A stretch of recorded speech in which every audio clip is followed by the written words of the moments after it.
Hey everyone, welcome back to the channel. I want to take a quick moment to tell everyone how much I appreciate each and every one of you for being here. Please get ready to leave a comment, like, share, and subscribe. And let's get to today's kind of somber subject. Now, here just a couple of weeks ago, on May 24th to be exact, there was an angler by the name of Robert Gardella, age 69.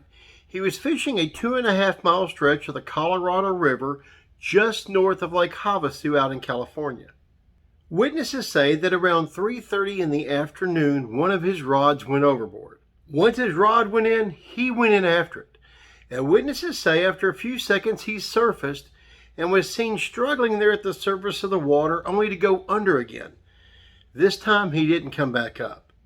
The authorities were immediately notified, and officials from both the Mojave County Sheriff's Department and San Bernardino County Sheriff's Department showed up with resources to try to find the gentleman. The two sheriff's departments really brought it in the way of resources too. They had helicopters, rescue divers, and even drones to try to locate the gentleman. Once it became dark, they called off the search to the next morning. Now early on, the next morning, within an hour and a half of searching, they found him. At 9:30 in the morning of the 25th, they had pronounced him dead. Now, I don't know about you guys, but I've lost my fair share of gear. And it's some very inopportune moments, too. I mean, I've lost a total of 5 combos. One of them twice. Now, I've been lucky enough to get 3 of them back, but 2 of them are forever gone in the great by and by. And while I know we spend a lot of money on our gear and it's very precious to us, especially the sentimental stuff, we can't be going in after it.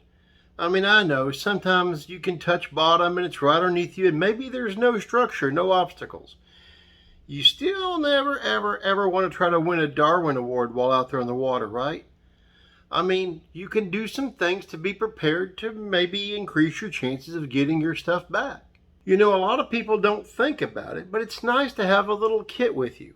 Stowed in the back of your vehicle, stowed on your boat, some things that you can take along that'll improve your chances.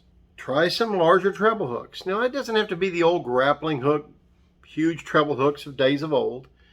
But, you know, maybe some 2, 3, 4/0 trebles with some good, heavy egg sinkers and maybe some T-stops.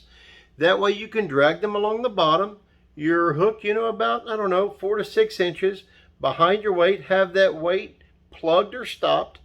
That way your hook can kind of bounce along the bottom and possibly snag a guide or something to help retrieve that rod out of the water. I've even pulled up a rod on a couple of occasions by snagging the line.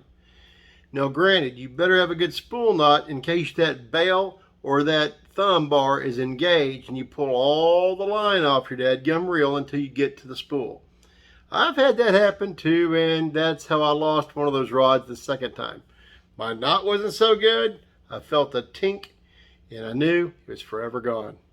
So, as with a lot of things, a little preparation can go a long way, so think about that. I mean, I know we don't go out planning to lose our gear, but if we take along a little kit with a couple of sizes of treble hooks, a couple of big egg sinkers, some T-stops, that kind of thing, maybe you have a chance of getting it back. I mean, I know back in the old days, and I'm really going to be dating myself with this one, we used to use the old middle clasp stringers and tie a rope to one end and open up all the clasps and drag it along the bottom. It was never that good at retrieving fishing rods back in the day. But you know, a few fish baskets that weren't the floating ones, we did snag a few of those and a whole lot of hydrilla. Anyway, not terribly productive for rods, but I digress.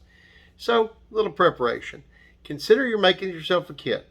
That way something important goes over, you have the chance of maybe snagging and getting back. So guys, I wanted to make this video as kind of a reminder to everyone to just play it safe while out there in the water. I know, trust me, there's a couple of rods that I don't know what I would have done had I not got them back.